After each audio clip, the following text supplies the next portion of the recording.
Hello, everyone. My name is Murray Drinkwalter, and welcome to another in a series of interviews designed to promote the Lakeshore Football Officials Association and amateur football officiating in general. The Lakeshore Football Officials Association was founded in 1963 and currently officiates all the community and high school football in the regions of Peel, Halton, and Niagara. We're very, very fortunate today to have with us a longtime Lakeshore official and a longtime CFL official, Kim Murphy. Kim joined the Lakeshore Football Officials Association in 1979. He retired from the CFL at the end of the 2019 season after 26 seasons of officiating in the Canadian Football League. During those 26 seasons, he officiated 486 games, the majority of those as the head referee and crew chief. And he was on 9 Grey Cup crews. Kim Murphy, welcome. Appreciate having you here, buddy. Long time no see. Murray, it's my pleasure to be here today.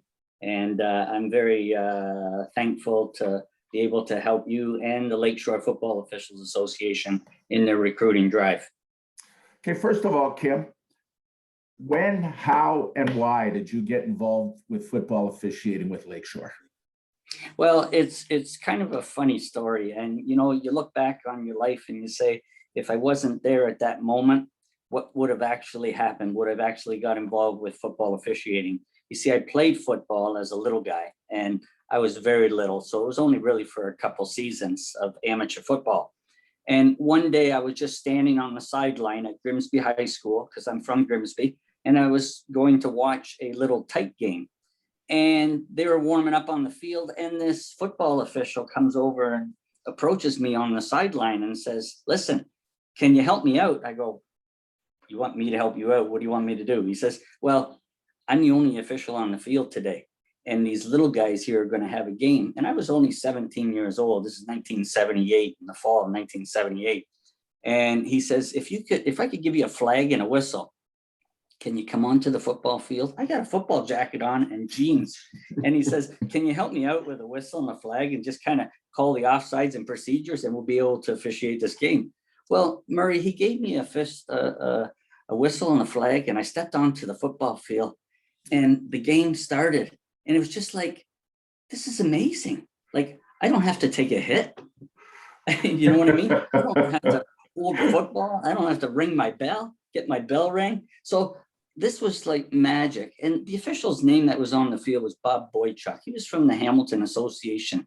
Him and a couple Lakeshore football officials from the past, Hugh Lambie and, God rest his soul, Terry Lava, were the ones that generally worked a lot of the Grimsby ball, but for whatever reason, they weren't there that day. So I was the fill-in. So at the end of the game, we had a chat, Bob and I, and he says, "Well, you know, you can come out to the Hamilton Association meeting next year because it's late fall, right?" I go, "Oh, okay." Well, as it turned out, Hugh Lambie got a hold of me through Bob and brought me out to the Lakeshore Football Officials Association. So he kind of weaseled me into his group, which is my group and your group. And that's how I started with the Lakeshore Football Officials Association. Oh, and I don't regret it for a moment. That's a great story. Yeah. Now, how did being a member of Lakeshore over all those years assist you in your advancement and development to the CFL? Well, the Lakeshore Football Officials Association, I have so much to thank for. I mean, they provided me with all the training and development, all the mentorship, all the clinics that we could handle. And the training and development was critical. Not only that, I was getting good direction from members that have passed from Lakeshore, that have gone before me, and senior officials from Lakeshore, directing me, putting me on the right path. Because everybody, you know, not everybody wants to get to the CFL. Some people are just happy to stay at the high school level. Some want to go and work the intercollegiate stuff, the university football. Some want to advance to the CFL, but you just have to let the powers to be know within the Lakeshore Association, the training people, let them know what your wishes are. But they helped me helped me greatly in my success in getting to the CFL, because that's what I was trying to pursue. How important, and you've kind of touched on it now, how important is that mentorship? How important is it to grab onto an experienced official and let him mentor you? Oh, it's critically important. I'd say it's almost probably one of the most important things in officiating, is to have someone that you can lean on, someone that you can talk to, someone that can teach you how to be successful, the rights and the wrongs, all the psychological stuff in the game. Because it's not all just everything you do on the field. It's kind of a mental game too, and how your approach to the game is. And you know what? Mentorship is critically important because it nurtures an official along. It brings them along. And without it, I don't think you can be successful at any level, When you show up at a game, Kim, and be it a high school or an amateur game, because I know you still do that stuff with Lakeshore, and you see an official that you don't know, or an official that you know is a very, very inexperienced official, what do you do to make that official comfortable? Oh, I think it's important. You have to make them feel like they're part of the team. And, you know, you have to bring them along very slowly. You praise them, and then you give them feedback, and you give them direction, because they're going to go through peaks and valleys. And I don't think you ever stop going through peaks and valleys, regardless of what level and how much experience you have. They might be a little less infrequent, but in the beginning, you get peaks and valleys, and you need to be there for them and direct them so that it becomes a smooth transition to the game as an official.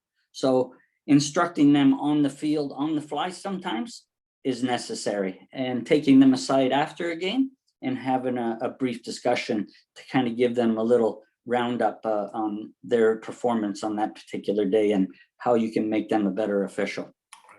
Right. Outside of your on-field successes, and you've had lots of them, what personal benefits have you been able to gather from football officiating? Oh, I tell you, football officiating has taught me so much, and it's gave me so many qualities, good qualities, I would say. And not just for football, but just away from the game itself. Fitness level. You're forced to maintain a certain fitness level because you're actively in part of the game. You're moving with the game. And for an official to make a judgment call, needs to be able to move into position to make that call, get into the best angle to make that particular call. Communication is critically important in our daily lives, our careers, our work, our home, our friends, our family. We use communication all the time. And I really felt that football officiating was able to help me be a better communicator with people and my approach to people, because I got to tell you, when you referee in football, sometimes everything's in the approach. And if you can learn a good approach, it makes life a whole lot easier. And sometimes some of those days a lot better. But you know, another thing it teaches you is a better understanding of the game of football and the people within the game. And that goes from players and coaches and everything around the game. It just gives you a better understanding of the game.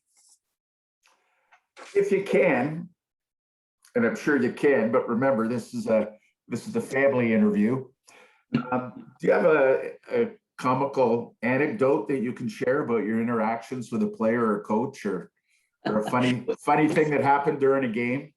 Yeah, I could probably share a couple with you if that's okay. Yeah, go ahead. Yeah, and coincidentally, they were really both the first year I was in the Canadian Football League. And as you know, I broke in 1994, and that was with the American expansion. Yeah. Well, on this particular day, we were in Memphis, and we were doing a CFL game in Memphis, and the Memphis Mad Dogs were playing the Toronto Argonauts, and the head coach of the Memphis Mad Dogs was Pepper Rogers. And Pepper Rogers got quite an accent, Southern accent, and they're getting their butt just absolutely kicked by the Argos. And we're in a stadium that's configured really odd because, you know, you have to pour this big CFL football field into this little venue. Well, the sidelines in goal were only like 7 yards deep. The actual dead ball line's 12 yards deep off there. And I'm standing on the sideline. I'm a deep sideline official, and I'm counting the defense every play, as you know.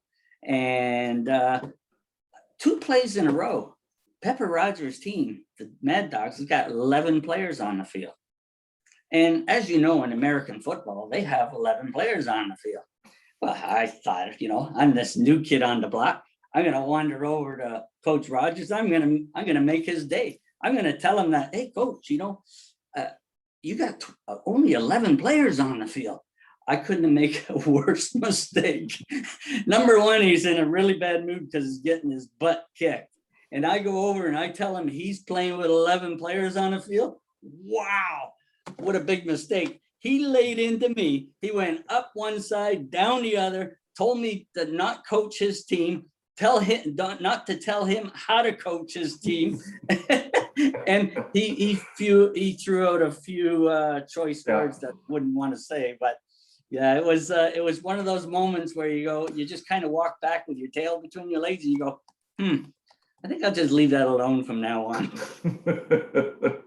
But it was pretty comical just on how he just let it all out. It was just like his blowing moment just to let her go. So yeah.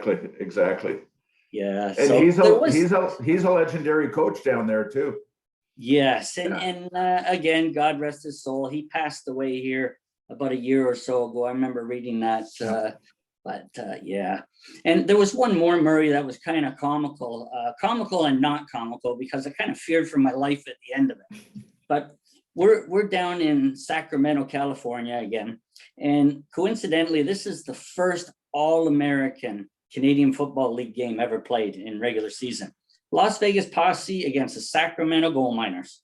And we're working the game. But before that, in order for us to get to the field, we get changed at a field house on this campus where Sacramento Gold Miners play. And they trucked us in literally on the back of trucks, like pickup trucks, in our gear to a tent set up outside the stadium. And that was kind of our holding area for drinks and snacks, and halftime we would stay there. And at the end of the game, they'd bring us back. Well, this game was a very interesting game. It was a close one. And coincidentally, Anthony Calvillo was the quarterback of the Las Vegas Posse. This was his rookie year. Yeah. So the game's going on. It's a tight game. We're getting down to the end. And the Las Vegas Posse throws a deep pass. And there's this interference penalty thrown by the field judge in the middle of the field. I'm not naming names. It wasn't me, though. And it was a bit of a controversial call, to say the least. And it cost the Sacramento Gold Miners the game. It ends up the Las Vegas Posse wins the game. So they win the first All-American Canadian Football League game. Well, we leave the field and there's an uproar from the fans, the players, everybody's upset. Everybody wants a piece of us. They want to tear us apart. Well, what do? They load us back up in the pickup trucks and we start heading out of the stadium. Well, what do? We got to go through a sea of people. We got to go through a sea of fans. Well, you know what it's like when you're going through a sea of people. All of a sudden they realize who's in the back of the pickup truck? The black and white striped guys, right? It's the refs. It's the refs. And they all start running after us. And what's going to happen here? They're going to tear us apart by limb. Like, you know what I mean? It was funny now, but at the moment I thought, oh my gosh, put the pedal to the metal. Let's get out of here. Yeah, it was pretty comical now, but at the moment it wasn't. Yeah, those were interesting times, I'm sure.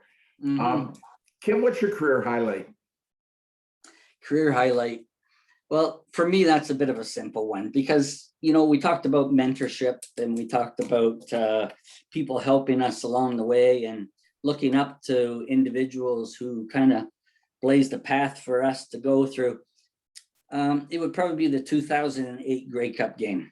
And there was 4 officials out of the 7 working the game on the field from Lakeshore. And that was Dave Foxcroft, Jason Maggio, and of course, Jake Ireland. And I always looked up to Jake, and that was Jake's last game. I mean, I worked 15 years of professional football up to that point. And that was Jake's last game. And for the four of us to be together on the field and work that game together was pretty special, because at the end of the game, I never seen an official get hoisted onto their shoulders before, by the way, or hugged. Players were picking up Jake and hoisting him up, and they knew it was his last game, right? Yeah. And then I took over as a crew chief that following season and took over Jake's crew. So it was kind of an interesting game. It was one that I'll always remember, and that was a pretty special moment. You're right. There's been many special moments, but when you get right down to it, that's the one that kind of sticks with me quite a bit. Yeah, that's that I remember that, and that was pretty special to all four of you, I think, at the time. Yes. Kim, in your opinion, what qualities are expected of a new official, and what advice would you give to someone out there who thinks they might be interested in becoming a football official with Lakeshore? Well, the first thing is I do have some advice that I can give them, but when you start talking about a new recruit and a new football official, they come from all walks of life. They come from all different careers, like different paths that they're living their lives in. And you know what? It can be an ex-player, can be a current player, can be a coach. It can be just a fan of the game. And my recommendations to any of them is to come in with the right attitude to kind of accept criticism well, because you're going to be learning a lot of information, and just be able to accept criticism, accept praise, and not develop any type of an ego thinking that you're kind of bigger than the game. And, you know, these are things that make you successful. I mentioned earlier a little bit about fitness level. It's important to have a certain amount of fitness. We're not saying that you need to be a track star or a triathlete or anything special from that perspective. But, you know, mobility is important on the field, and a certain amount of fitness level with your mobility will help you greatly. Just understand that you're going to be sort of a student of the game from an officiating perspective. You may know the game very well from a player's perspective, but it's a little bit different from an official's perspective. So come in again with an open mind and understand that you're going to be a student of the game. Rules are important, but they're not everything when it comes to being official, especially in the beginning. In the beginning, you want to know the basic rules. Don't worry too much about the hypothetical situations and the more advanced type rules. Just better to know what happened on the field. If you don't know the ruling, the other officials are there to support you. So don't worry about that. The rule book is very big and a lot of information in there, but knowing the basic rules, coming in knowing the basic rules is critically important. And the last thing I would say is you could be put under some stress as an official, and everybody knows that. It doesn't matter what game they officiate.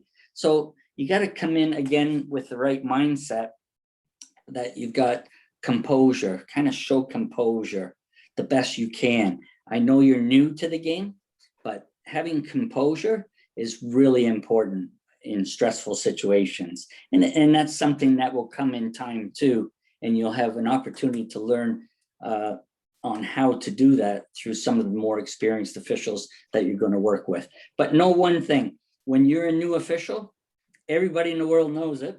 And the guys you're working with will make you feel comfortable, and they'll get you through it for sure. It'll be a good experience.